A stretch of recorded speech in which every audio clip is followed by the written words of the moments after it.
started within the church, or a pastor from the church a couple pastors from the church decide to get with this person and that person and create these organizations that they help like so many people, a wide range of people. And one last thing that y'all say, but I want to say, if you can't help, you have a lot of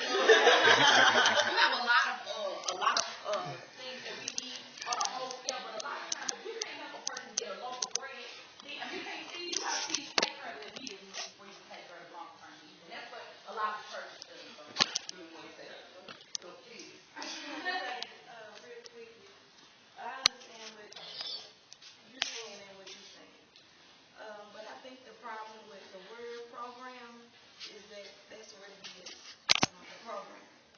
And though we can use those free resources, sometimes, most of the time, it is just for you to keep coming back.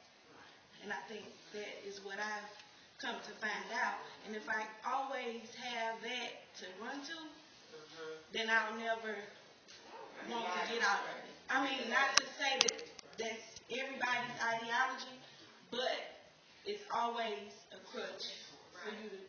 Right. And that piggybacks off of what he said is that you need to learn trade so you're able to be able to get back up on yourself. But a big problem is a lot of things he named off that were learned for years and years and years about our community. They were passed on, are now privatized and already done.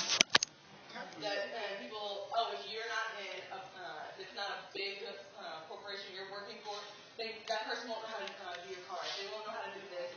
This is going to fail. So that mindset has been pushed into us.